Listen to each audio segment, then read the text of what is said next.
33절입니다. 요한복음 16장 33절 말씀입니다. 주부에도 있습니다. 같이 한 목소리 읽겠습니다. 이것을 너희에게 이르는 것은 너희로 내 안에서 평안을 누리게 하려 함이라. 세상에서는 너희가 환난을 당하나 담대하라. 내가 세상을 이기었노라. 아멘.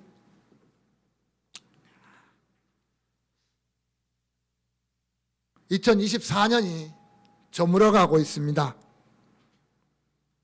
2024년 참으로 다사다난했다라고 할 것입니다. 한 번도 경험해보지 못한 일들이 우리 주변에서 참 많이 일어났던 한 해였습니다. 온 나라가 잠시도 조용할 날이 없었습니다. 정치는 정치대로, 경제는 경제대로, 사회는 사회대로 참 어지러웠던 한 해였던 것을 봅니다. 마지막 한 주간 남겨놓고 대형 사고까지 터져서 또 온 나라가 슬픔에 잠기고 또 이것으로 인해서 사회가 참 무거워지는 그런 상황을 우리가 맞이했습니다.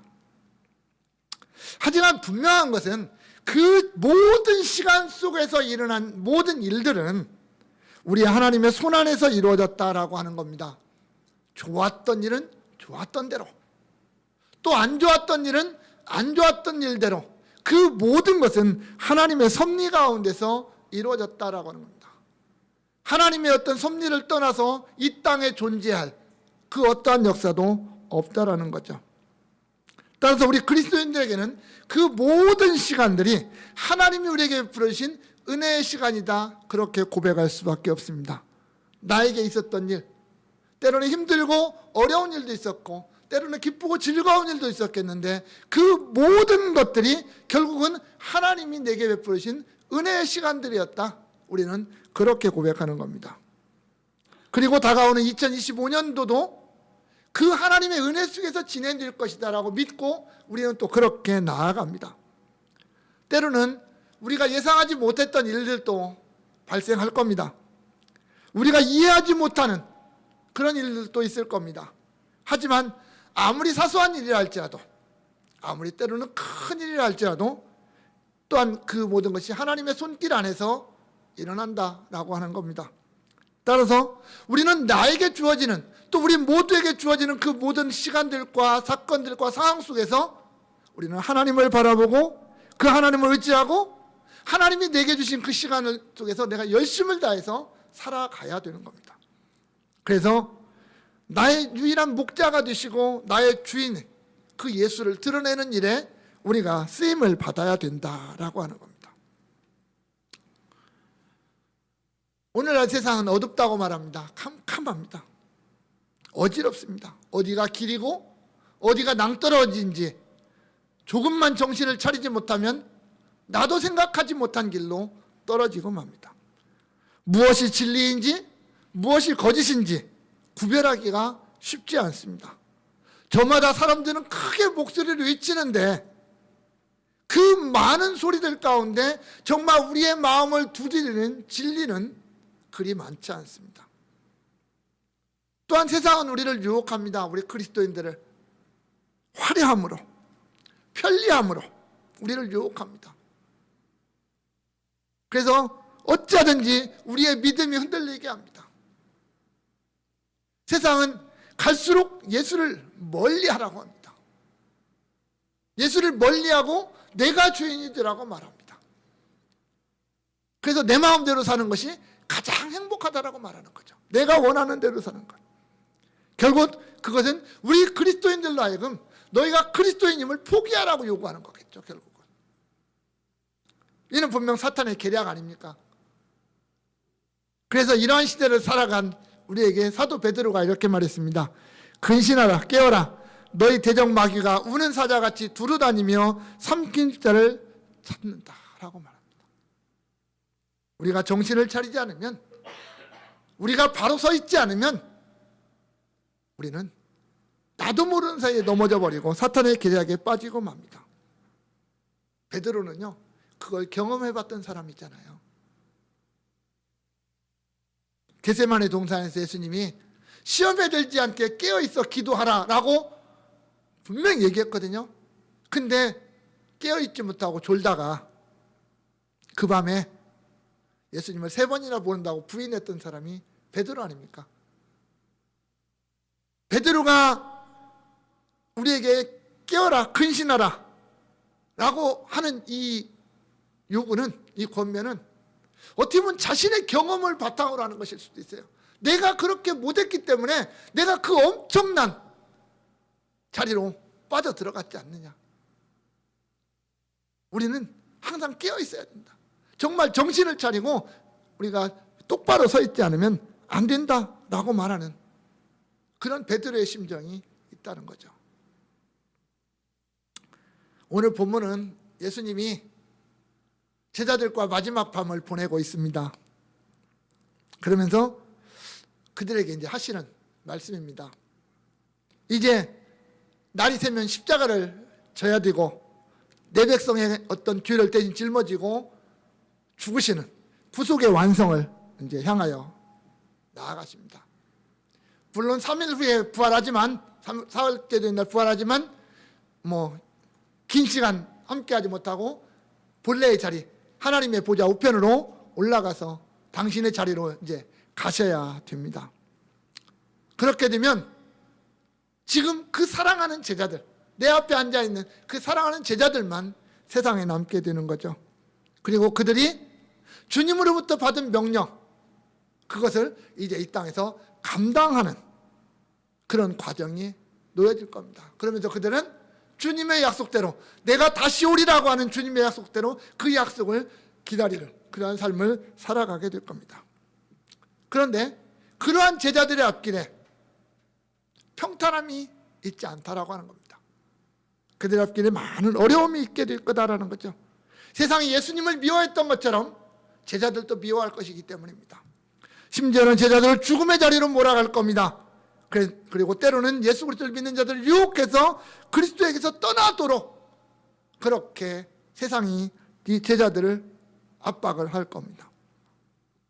그런데 오늘 주님은 뭐라고 말하냐면, 그러한 상황이 너희들에게 닥쳐도 두려워하지 마라. 두려워하지 마라. 왜? 내가 세상을 이겼다.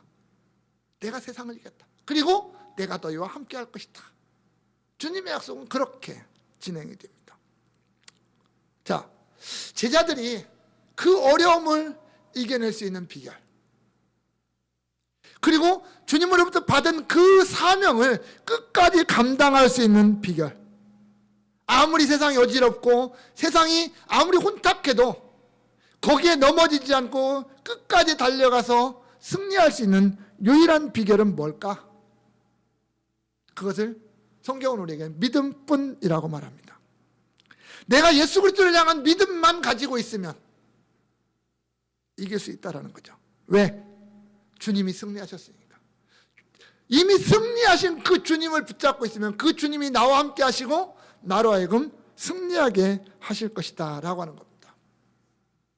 그래서 2024년을 역사의 뒤안길로 보내고 2025년이라고 하는 새로운 어떤 한 해를 맞이하는 이 시간, 또 새로운 역사를 우리는 써가야 될 겁니다. 3시간 속에서 그때 먼저 우리가 그런 역사를 써가기에 앞서서 주님의 음성을 한번 듣기를 원합니다. 그래서 2025년도는 정말 승리하는 한 해, 내가 어떻게든지 이겼다, 내가 올 한 해를 이렇게 이겼다라고 자랑스럽게 이야기할 수 있는 한 해로 만들어 가기를 원합니다. 그래서 2025년도 우리 광성교회 표현은 믿음, 세상을 이기는 힘이라는 겁니다. 우리 같이 한번 해보겠습니다. 믿음, 세상을 이기는 힘. 네, 믿음이 세상을 이기는 힘이다. 먼저 본문의 앞에 부분에 보면 주님이 이렇게 말합니다. 이것을 너희에게 이르는 것은 너희로 내 안에서 평안을 누리게 하려 함이라. 자, 예수님이 십자가를 내일 쳐요. 내일 날이 새면 십자가를 쳐요. 이 시점에서 왜 예수님은 제자들에게 앞으로 가는 길에 고난이 있을 거라고 말씀을 하셨을까요? 앞으로 제자들이 가야 될 길이 보통의 길이 아닙니다. 어마어마하게 위대한 길입니다. 하나님 나라의 길 아닙니까? 그 길이 십자가의 길이고 복음의 길입니다. 사명의 길입니다. 그러한 제자들에게 주님이 힘을 주시고 용기를 주시고 지혜를 주셔도 지금 시원찮을판에 그들에게 사기를 팍팍 꺾어지게 만드는 고난이 있고 아픔이 있고 환난이 있을 거라고 왜 말씀하실까요? 사실 주님은 그 이후에 일어날 모든 일을 다 알고 계시잖아요. 사실은 지금 이후로부터 어떠한 일이 벌어질 것이고 그러한 일들이 벌어질 때 제자들이 어떠한 행동을 할 것이고 그 다음에 제자들이 어떻게 진행을 할 것이고 그들이 어떻게 사명을 감당하게 될 것이고 그들의 마지막이 어떻게 될 것이라고 하는 것 주님은 다 알고 계시잖아요. 그런데 그 제자들에게 그런 제자들에게 앞으로 너희가 이러한 상황을 만날 것이다 라고 말을 합니다. 그렇게 말씀하심으로 말미암아 그들이 막상 그 상황에 닥쳤을 때 갈팡질팡하지 않도록 하는 거죠. 그리고 주님이 하셨던 말씀을 기억하면서 믿음으로 이겨내라고 말하는 겁니다. 사실 요한복음 16장은요 예수님이 어떤 특별한 의도를 가지고 하시는 말씀으로 전개가 됩니다. 1절 처음에 보면 내가 이것을 너희에게 이름은 이렇게 해요. 이렇게 출발합니다. 내가 이것을 너희에게 이름은 이런 말로 출발합니다. 4절에서도 오직 너희에게 이 말을 한 것은 이렇게 말씀하십니다. 그리고 오늘 마지막 절에서도 이것을 너희에게 이르는 것은 이렇게 말씀하십니다. 그 이야기는 지금 예수님이 하신 이 말씀에 분명한 의도가 있다라는 겁니다. 근데 1절에서는 뭐냐면 내가 너에게 이것을 너에게 이름은 너희를 실족하지 않게 하기 위함이다 라고 말씀합니다. 어떤 상황을 만났을 때 실족하지 않도록 하기 위해서 내가 너에게 이런 말을 한다 이렇게 말씀하십니다. 그런데 쭉 얘기를 마치고 마지막에 와서는 뭐라고 하냐면 내가 너에게 이것을 이루는 것은 너희가 평안을 누리게 하기 위함이다 라고 말합니다. 다시 말하면 실족하지 않는 데서 그치지 말고 한 걸음 더 나아가서 평안을 누리도록 하게 하기 위함이다 라는 거예요. 오늘 16절 말씀 앞부분을 조금 더 실감 있게 번역하면 이렇게 됩니다. 내가 이 말을 너희에게 하는 이유는 너희가 내 안에서 평안을 지속적으로 소유하도록 하기 위함이다. 이렇게 말씀하시는 겁니다. 뭐 잠깐 동안 누리고 끝나는 것도 아닙니다. 지속적으로 그 평안을 너희가 가지고 있기를 원하는 거예요. 가지고 있기를 원하는 거예요. 앞에 부분에서 사실은 16장 중간 부분부터 어떻게 하면 그들이 평안을 누릴 수 있는지 예수님이 말씀을 하셨습니다. 사실은 뭐 16장 앞에서부터도 쭉 저 앞에서부터 14장에서도 예수님이 말씀을 하셨거든요. 그리고 그 평안을 누릴 때 어떠한 열매를 맺게 되는지도 말씀하셨습니다.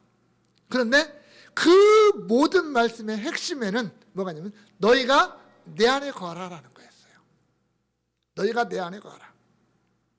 예수를 떠나서는 예수 밖에서는 결코 평안을 얻지 못할 것이다 라는 거예요. 요한복음 14장 27절에 예수님이 이렇게 말하죠. 평안을 너희에게 끼치노니 곧 나의 평안을 너희에게 주노라. 나의 평안을 너희에게 주노라. 내가 너희에게 주는 이 평안은 세상이 주는 것과 같지 않다라고 말씀하십니다. 예수님의 마음에 평안이 있다라고 말씀하십니다. 그런데 사실 이 밤이 지나면 십자가를 지신다니까요. 그 어마어마한 고통의 시간이 불과 얼마 남지 않았습니다. 그런데도 주님의 마음속에는 뭐가 있다라고 말하냐면 평안이 있다라고 말합니다. 그 평안을 오늘 우리에게 주시고 그걸 누리라고 말합니다. 그러면서 예수를 떠나서는 이 평안을 누리지 못한다. 너희가 나를 믿지 않고 믿음으로 내 안에 거하지 않고는 그 평안을 누리지 못한다라고 말씀하시는 겁니다. 또한 이 평안이라고 하는 주님의 평안을 우리가 누린다라고 할 때 우리가 또 하나 기억해야 될 게 예수님의 용서라고 하는 개념입니다. 왜냐하면 예수님이 지금 제자들 다 안다고 말씀하셨잖아요. 그러면서도 그들이 평안을 누리도록 하기 위해서 내가 이 말을 한다라고 얘기하잖아요. 근데 이 말씀하시기 전에 예수님이 뭐라고 하냐면 너희가 오늘 밤 나를 다 버릴 거라고 말씀하시는 거예요. 나를 다 버리고 너희가 도망갈 거다. 그렇게 말씀하는 거예요. 32절에 보세요. 보라 너희가 다 각각 제 곳으로 흩어지고 나를 혼자 둘 때가 온다. 벌써 왔다. 이렇게 말합니다. 너희가 나를 다 버리고 떠날 거다. 내가 3년 동안 너희들을 데리고 다니면서 먹이면서 가르치면서 너희들에게 얼마나 많은 것을 보여주었냐. 너희들은 불과 얼마 전에 나에게 주는 그리스도시요 살아계신 하나님의 아들입니다라고 고백까지도 했다. 나를 위해서 목숨까지 내놓겠다고 큰소리 쳤다. 그러나 실상은 너희들이 오늘 밤 나를 버리고 다 도망갈 거다. 나를 버리고 다 도망갈 거다. 예수님은 그걸 아신다고요. 그러면서도 제자들을 책망하지 않으십니다. 너희가 그럴 수 있느냐? 한 말씀도 안 하십니다. 너희가 왜 나를 버리고 도망가느냐라고 말씀하지 않습니다. 오히려 그들에게 뭘 말씀하냐면 평안을 누려라 라고 말합니다. 이 평안, 제자들이 그 평안을 누리려면 예수님이 나를 용서하셨다라고 하는 이 용서가 없으면 평안을 못 누리는 겁니다. 불안할 수밖에 없죠. 생각을 해보세요. 예수님이 부활하고 나서 제자들이 만났을 때 예수님 앞에서 그들이 얼굴을 쉽게 들 수 있겠습니까? 그런데도 주님은 그들에게 딱 나타나셔서 하시는 첫 마디가 뭐예요? 너희에게 평안이 있을지어다 라고 말씀하십니다. 내가 너희를 다 이미 용서했다라고 하는 거죠. 제자들의 연약함을 다 아십니다. 저들이 아무리 몸부림치고 저들의 의지가 아무리 강해도 넘어질 수밖에 없다는 것을 주님은 다 아십니다. 자신들의 뜻대로 다가오는 고난이나 시련, 그것을 이겨낼 수 없다는 거 잘 압니다. 그러나 주님은 뭐라고 하냐면 너희가 그것을 위해서 절망하거나 그것을 위해서 죄책감에 빠지지 말라는 거예요. 왜? 내가 그것 때문에 십자가를 지기 때문에, 내가 너희의 그런 연약감 때문에, 너희의 그런 어떤 넘어짐 때문에, 죄악 때문에 내가 십자가를 친다라고 말씀하시는 거잖아요. 그래서 이미 주님은 그들의 모든 것을 다 용서하셨습니다. 그러면서 너희가 평안을 누려라 이렇게 말씀하는 거예요. 그리고 장차 성령이 오시면 너희가 내 증인이 되라 이렇게 말씀하시는 겁니다. 성도 여러분, 우리가 이 혼란한 세상 속에서, 불안한 이 세상 속에서 평안을 누릴 수 있는 비결이 과연 무엇일까요? 내가 아무리 많은 지식을 가지고 있고 내가 아무리 많은 재산을 가지고 있다고 해서 그것이 우리에게 평안을 줍니까? 비록 일시적인 평안을 줄지는 모르지만 그건 우리에게 근본적인 평안을 주지는 못합니다. 우리가 정말 이 세상 속에서 평안을 누리기 위해서는 예수밖에 없다. 예수를 향한 믿음, 예수 안에 거하는 그 믿음밖에는 없다라는 것을 우리는 고백해야 됩니다. 내가 예수 안에 있다는 믿음, 내가 예수로 말미암아 구원받았다는 믿음, 내가 지금 걸어가는 이 발걸음이 나 혼자 걸어가는 발걸음이 아니라 주님과 함께 가는 발걸음이라고 하는 이 믿음이 우리 안에 있을 때 우리는 평안한 겁니다. 그 어떠한 환난이나 어떠한 어려움 앞에서도 우리는 평안을 누리면서 갈 수 있어요. 주님이 십자가를 앞에 놓고 누렸던 그 평안을 우리가 누리게 된다라고 하는 겁니다. 또한 주님이 나를 용서하셨다라고 하는 것을 믿을 때 우리는 평안을 누릴 수 있습니다. 내 죄, 내 허물, 그 모든 것 때문에 주님이 십자가에서 죽으셨다라고 하는 것을 믿을 때 우리는 평안을 누릴 수 있는 겁니다. 그 믿음이 우리에게는 너무나 소중한 거죠. 주님이 그래서 우리에게 먼저 말씀하시고 너희가 그 어떠한 일 앞에서도 평안을 누려라 라고 말씀하시는 겁니다. 두 번째로 주님은 우리에게 세상을 이기는 자가 되게 하십니다. 주님이 우리를 세상으로부터 이기게 하는 자가 된다는 말입니다. 4절에 세상에서는 너희가 환난을 당하나 담대하라 내가 세상을 이겼다 라고 말합니다. 이겼노라. 우리가 예수님의 제자로 살아갈 때, 우리가 그리스도인으로 살아갈 때 우리에게는 필연적으로 환난이 있을 거라는 말입니다. 그 환난을 만날 때 우리는 어떤 자세로 살아갈 거냐라는 거예요. 그렇다면 먼저 우리가 생각할 게 있거든요. 왜 우리가 예수 잘 믿고 우리가 예수님 잘 믿고 살아가는데 왜 우리가 환난을 당해야 될까라고 하는 겁니다. 예수님은 이렇게 말씀하십니다. 너희가 나에게 속했기 때문이다. 다시 말하면 이런 겁니다. 내가 예수님의 제자는 세상에 속하지 아니하고 세상으로부터 구별된 자이기 때문에 그래요. 요한복음 15장 19절에 보면 너희가 세상에 속하였으면 세상이 자기의 것을 사랑할 것이나 너희는 세상에 속한 자가 아니요 도리어 내가 너희를 세상에서 택하였기 때문에 세상이 너희를 미워하느니라 이렇게 말씀하십니다. 요한복음 17장 14절에서는 내가 아버지의 말씀을 그들에게 주었사오매 세상이 그들을 미워하였사오니 이는 내가 세상에 속하지 아니함 같이 그들도 세상에 속하지 아니함으로 인함이니이다. 이렇게 말씀하십니다. 내가 세상 속에서는 살아가는데 세상에 속하지 않았다라는 거예요. 속하지 않았다. 자신들과 함께 살면 자신들처럼 살아야 되는데 그렇잖아요. 자신들과 같은 땅에 살면 세상 사람들이 사는 것처럼 우리도 살아야 되는데 우리는 세상 사람들과 같이 살아가면서도 그들처럼 안 산다라는 거예요. 우리는 뭔가 다르다라는 거예요. 삶의 방향이 다르고 삶의 목적이 다르고 다른 거예요. 어떻게 보면 자기들은 어두움이고 자기들은 더러움이고 자기들은 죄악인데 우리는 거룩한 삶을 사는 거예요. 깨끗한 삶을 사는 거예요. 그러니까 미워하는 거예요. 나하고 다르니까 미워하는 거예요.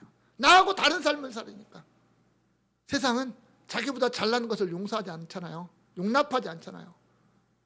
우리가 자기들보다 더 깨끗한 삶을 살고 우리가 그들보다 더 나은 삶을 사는 더 높은 차원의 소망을 가지고 사는 우리를 보고 미워할 수밖에 없는 거예요. 어둠이 빛과 함께 할 수 없고 불의가 의로움과 함께 할 수 없는 것처럼 내가 하나님 앞에서 의롭다 하심을 얻은 우리를 그 불의로 가득 찬 세상이 용납하지 못하는 거예요. 그래서 미워하는 겁니다. 미워하면 박해할 수밖에 없고 그래서 우리는 어려움을 당할 수밖에 없는 겁니다.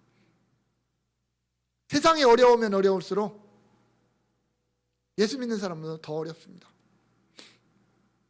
세상이 어두워지면 어두울수록 예수 믿는 사람들이 살기는 더 팍팍합니다. 그것은 사실입니다. 마지막에 갈수록 더 그렇게 되어집니다.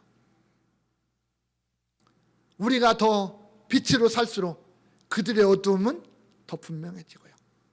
우리가 의롭게 살면 살수록 세상의 불의는 더 불의처럼 드러나게 되고요. 우리가 좀 더 깨끗하게 살려고 몸부림칠수록 세상의 더러움은 더 분명하게 드러나는 거거든요. 그래서 미워하고 박해하는 겁니다. 그럴 때 그런 환난을 당할 때 우리 주님은 우리에게 딱 한마디로 말씀하십니다. 담대하라 라고 말합니다. 담대하라. 이 담대하라는 말은 계속해서 용기를 내라. 계속해서 무서워하지 말라. 또 다른 표현으로는 마음을 다시 먹어라. 그런 얘기입니다. 두려운 마음이 자꾸 우리 마음을 엄습할 때 마음을 다시 먹으라는 얘기예요. 다시 담대하게 무서워하지 말라는 거예요. 용기를 내라는 겁니다. 왜? 제자들은 두려움이 있어요. 지금 예수님이 하시는 말씀을 지금 계속 듣고 있는데 그 말씀 가운데 제자들이 용기를 얻고 힘을 낼 수 있는 말씀이 별로 없어요. 예수님의 고난에 대한 이야기, 헤어짐에 대한 얘기, 제자들의 환난 이야기, 제자들이 배반할 것 같은 이야기, 이런 이야기들만 하니까 제자들로서는 불안하고 두려울 수밖에 없어요. 또한 이들이 저 세상과 맞서 싸울 준비가 아직 안 돼 있어요. 제자들이. 이게 제일 큰 문제잖아요. 성령이 그들 가운데 오시기 전에는 이들은 아직 준비가 안 된 자들이잖아요. 그런데 주님은 그들에게 뭐라 그래요? 너의 나약한 마음, 두려워하는 마음을 벌리고 새로운 마음을 먹어라. 새로운 마음을 먹어라. 내 안에서 나를 바라보면서 성도가 세상을 향해서 가질 수 있는 단 하나의 자세는 담대함입니다. 내가 그들에게 비굴함을 보이는 것도 아니고요, 담대한 겁니다. 내가 많은 것을 가져서가 아니고 내가 잘나서가 아니라 내 안에 있는 예수 때문에, 내 안에 있는 예수 때문에 내가 담대할 수 있는 겁니다. 이 담대하라는 것은 선택사항이 아닙니다. 너는 담대하든지 말든지 하라는 게 아니라 우리는 담대하라라고 하는 주님의 명령으로 받아들여야 합니다. 그래서 담대한 겁니다. 또한 주님의 명령은 단순히 말만이 아닙니다.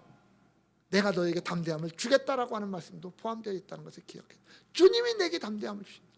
주님이 내 안에 계시는 주님이 나에게 세상을 맞서서 싸울 수 있는 담대함을 주신다라는 것을 믿어야 된다라는 말입니다. 그러면서 그러할 근거가 뭐냐? 내가 세상을 이기었노라 라고 말씀합니다. 사실 주님 지금 십자가를 앞에 두고 있습니다. 부활도 앞에 두고 있습니다. 미래의 일이에요. 미래의 일이에요. 그런데 예수님은 분명 승리를 얻으실 것입니다. 그건 변함이 없을 겁니다. 그렇다 할지라도 제자들에게 담대해라. 내가 세상을 이길 거야. 앞으로 세상을 내가 이길 거야. 죽음도 이기고 사탄도 이기고 내가 이길 거야. 이렇게 말씀하지 않습니다. 뭐라고 말씀하시죠? 나는 이미 이겼다라고 말합니다. 내가 세상을 이겼다. 과거형입니다. 완료형입니다. 이미 내가 이긴 것이 다 끝났다. 완전하게 나는 승리했다라고 말하는 겁니다. 그 누구도 대항할 수 없고 흉내낼 수 없는 독점적인 승리. 창세기 3장 15절에서 뱀이 여인의 후손의 발뒤꿈치를 물을 것이라고 하는 예언을 따라서 주님은 십자가에서 죽으실 겁니다. 그러나 주님은 부활이라고 하는 이 역사를 통해서 뱀의 머리를 상하게 하는 완전한 승리를 거두실 거라는 말입니다. 그리고 마지막 날 주님 앞에서 펼쳐질 그 최후의 심판대 앞에서 그 사탄은 영원한 불못에 던져지는 마지막 심판을, 영원한 심판을 당하고야 말게 되는 겁니다. 성도 여러분, 우리는 구원받은 자들입니다. 주님에 의해서 세상으로부터 구원받은 구별된 자들입니다. 우린 예수님의 제자들입니다. 세상으로부터 구별돼서 하나님 나라 백성 된 자들입니다. 우리가 이 땅에, 이 세상 속에 발을 디디고 있지만 이 세상에 속하지 않은 존재들입니다. 그래서 우리는 이 세상을 향해 나아갈 때마다 자꾸 두려운 마음이 생깁니다. 세상을 만나기가 겁납니다, 사실은. 그러나 우리 주님은 말합니다. 두려워하지 말라. 담대하라. 왜? 내가 이겼으니까.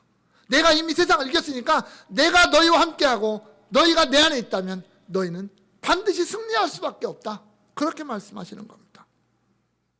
빛이신 주님이 어둠을 이겼습니다. 생명이신 예수님이 죽음을 이겼습니다.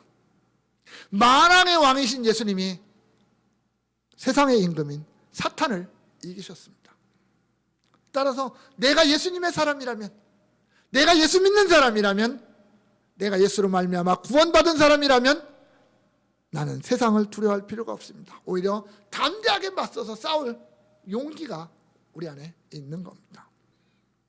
그 믿음이 주님이 이기셨다라고 하는 믿음, 주님이 세상을 이기셨다라고 하는 믿음, 또 내가 그 주님 안에 있다라는 믿음, 그 주님이 나와 함께 하셔서 나에게 승리를 주신다라고 하는 이 믿음이 있다면 우리는 승리할 수가 있는 겁니다.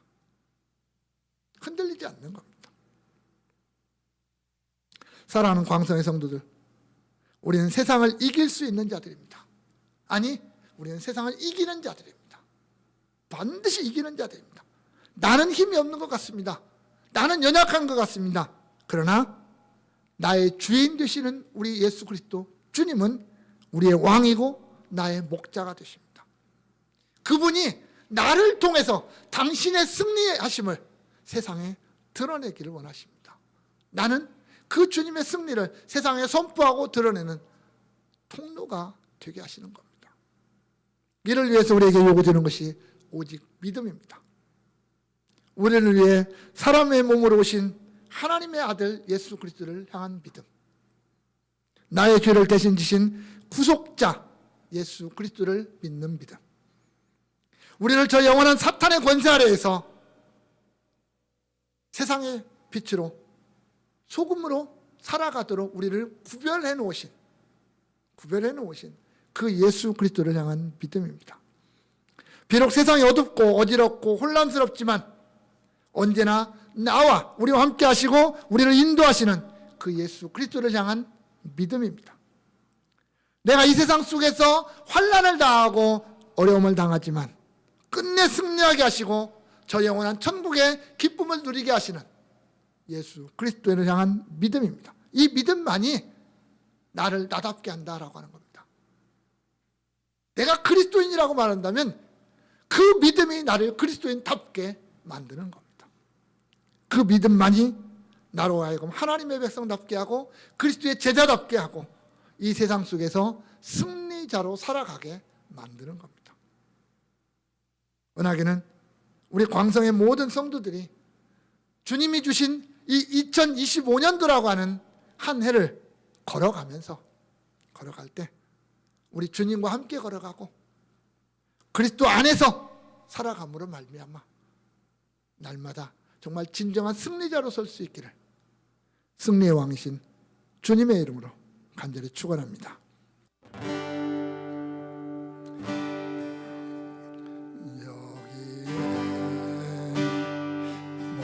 모인 우리 주의 은총 받은 자여라. 주께서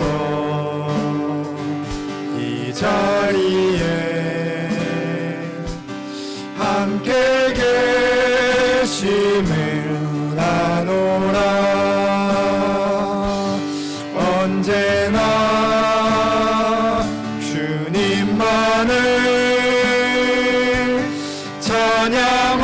찬양하며 따라가리니 시험을 당할 때도 함께 계심을 믿노라. 이 믿음도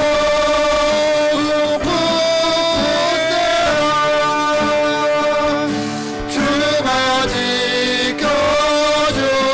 지켜주신다. 어두운 밤에도 주의 밝은 빛 인도하여 주신다.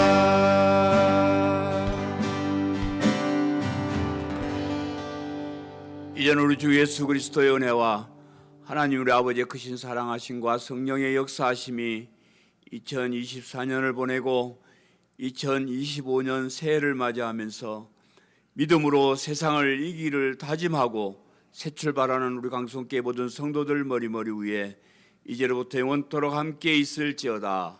아멘. 어두운 밤